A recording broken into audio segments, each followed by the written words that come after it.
Get my trusts out of here. Peruru, let me click on you.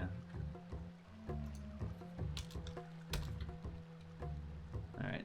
I think these guys are actually a bit lower level too, so I certainly don't mind helping them out. Oh, Amchuchu, what are you doing? Quit.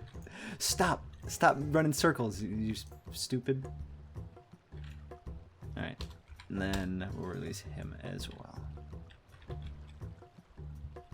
And then they can invite me to their party, and I will help out. Let's see, they got 1, 2, 3. Yeah, they gotta get rid of their trusts as well. Cool. So I'm gonna be helping them out, I guess, with the same fights. How about that?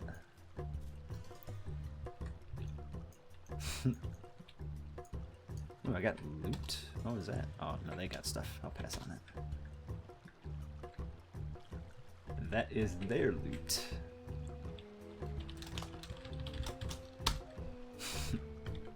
Well, isn't that funny?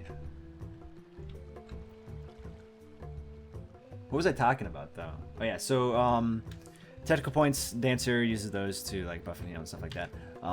What I did with the, let's see, I'm gonna get Koromor, I'll just, they got, I guess you can't summon trusts unless you're the party leader. That makes sense, since they do take up a slot for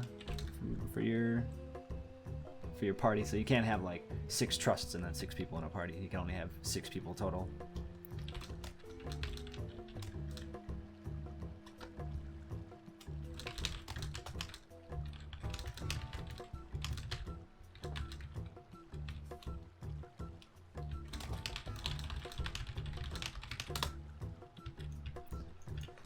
He's wondering if we should wait for trusts, but I mean, if he summons a healer, we should be fine otherwise, so. I just pounded her into oblivion, so I'll do it again. There's no worries for me. Oh yeah, there's a cooldown.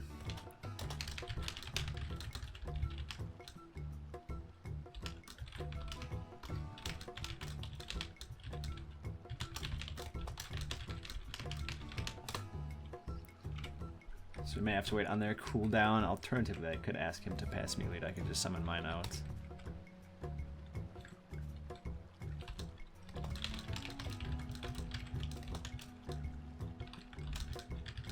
Oh, never mind. There he goes.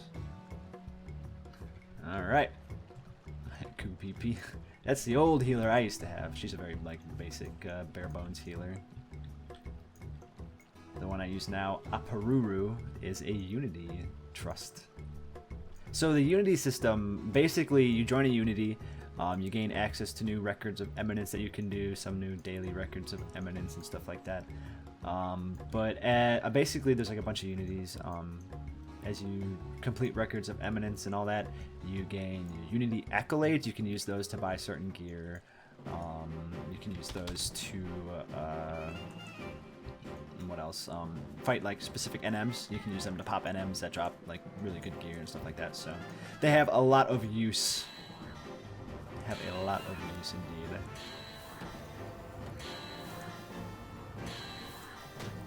But Peruru is one of the Unities, so you can join Peruru's Unity, and then you get her as a trust, and she's a very good healer. So a lot of people join Peruru's Unity just because of that.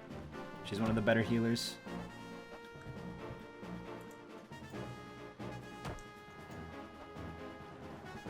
Alright.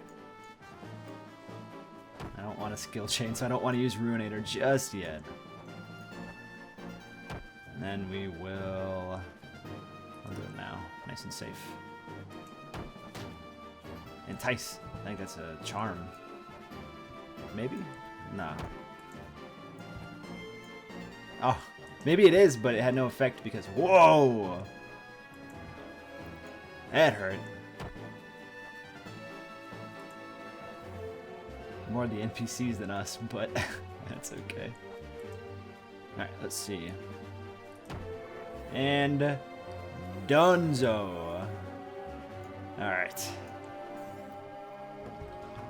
Cool. Help them out.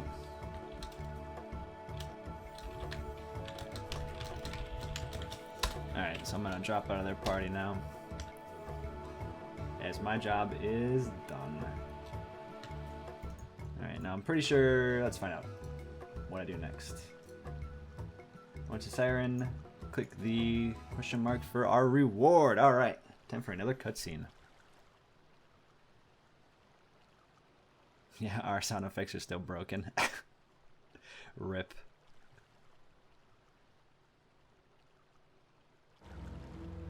Oh, there he is again. Volto Oscuro, that's his name.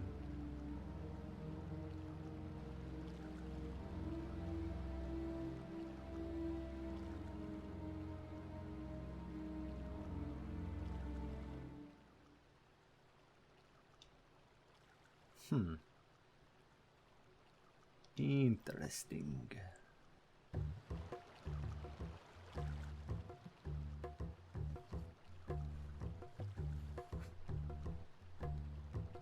Oh, we saved Siren. I guess she's a good guy? I don't know.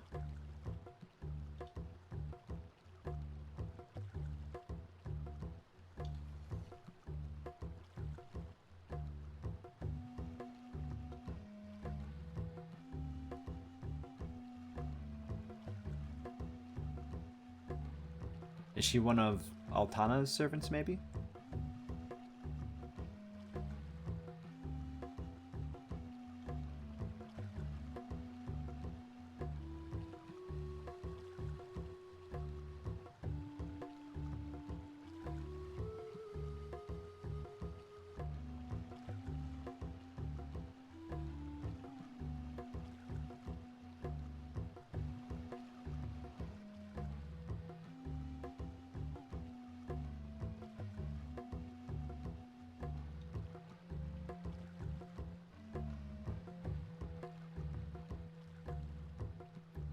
I refuse. Of course I'm gonna help.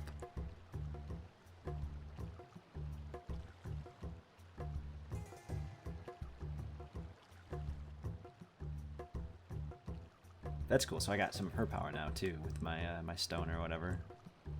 I guess that's probably what I'm gonna be doing for the first bit of this storyline. I guess is going around collecting like power maybe, or I don't know.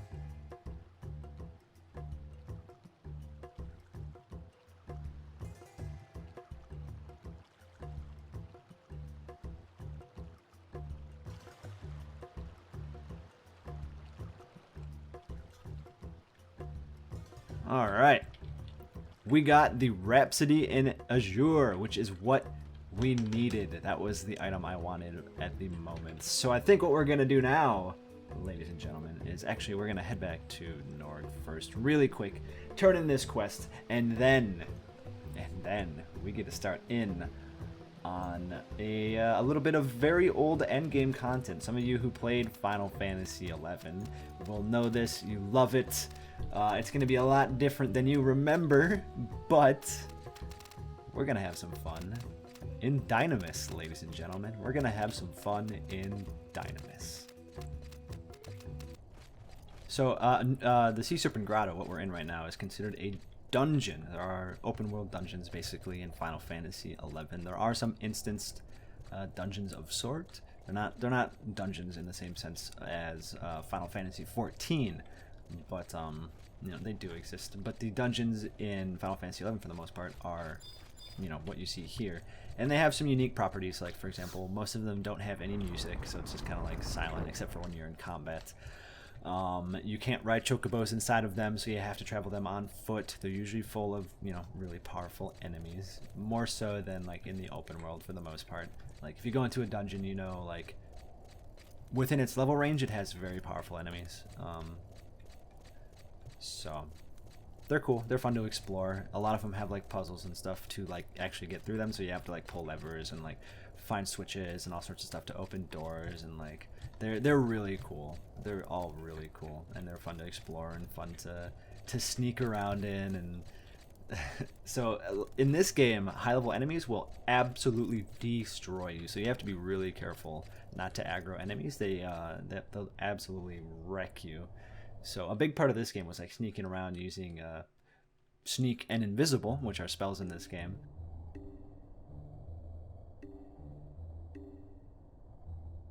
Sneak makes it so enemies that aggro you with sound won't. And invisible, obviously, enemies that would aggro you via sight will no longer aggro you. Some enemies have true sight and true sound, which means no matter what, they can hear and see you. There's also deodorize in this game, which certain enemies can track you via smell, so they can like track you down via smell. Undead, for example, as you get lower into HP, like right now you'll notice my HP is yellow. As you get down in HP, there is yellow HP, orange, red. The lower you get, the farther away undead enemies will aggro you from, because you're bleeding basically. They can smell your blood, so it's kind of cool. But now it is cutscene time.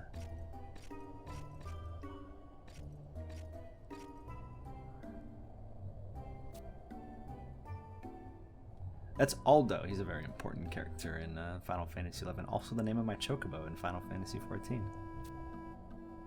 Used to be Prish, but I can't. I changed it as a joke one time, and I tried to change back to Prish. They wouldn't let me. They had blocked it since I named her the first time. I was really mad.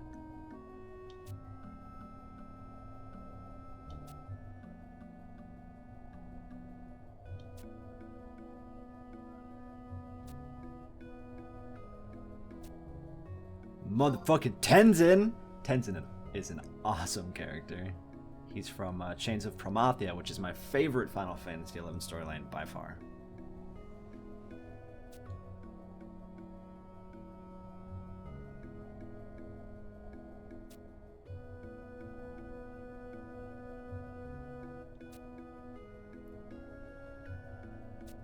What if she's like the daughter of Tenzin or something? That'd be fucking awesome. Because Tenzin's from the Far East, which is where Iroha is from as well.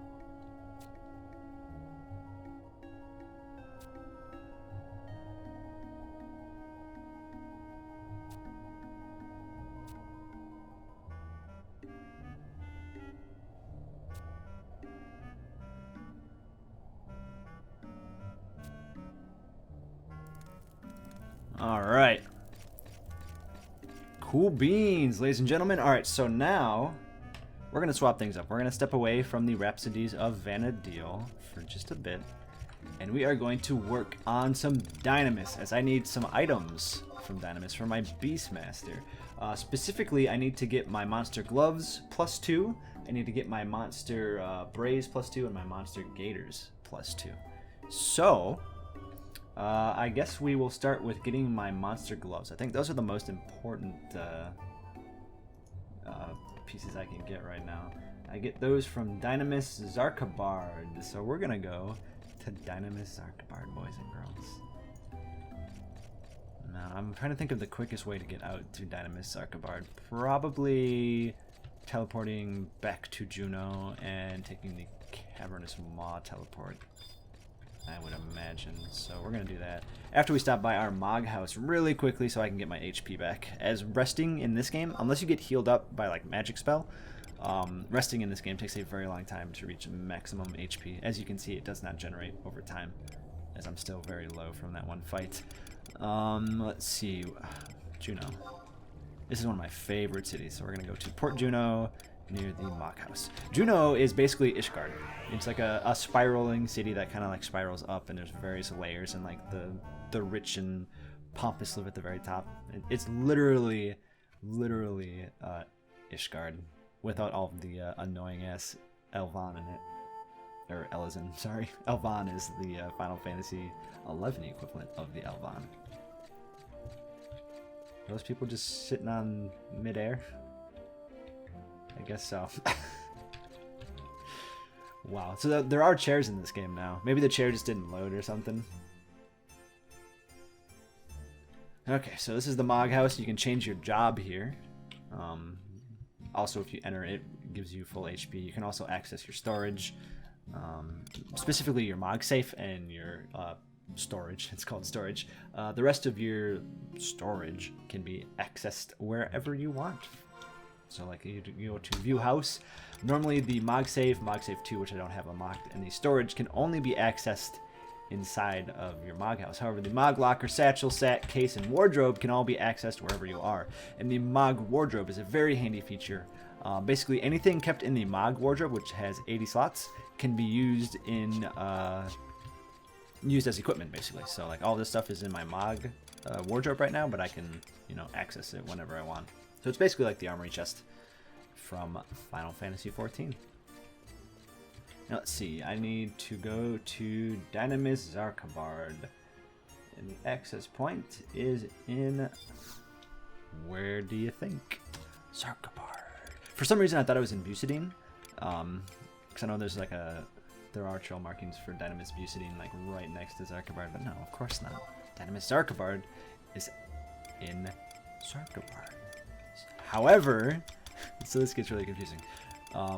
The Yuligaran range is near Zarkabard, and when we teleport to the Cavernous Maw that takes us to Yuligaran, it takes us to Zarkabard. That's just something you will learn as you like do the Abyssia content, but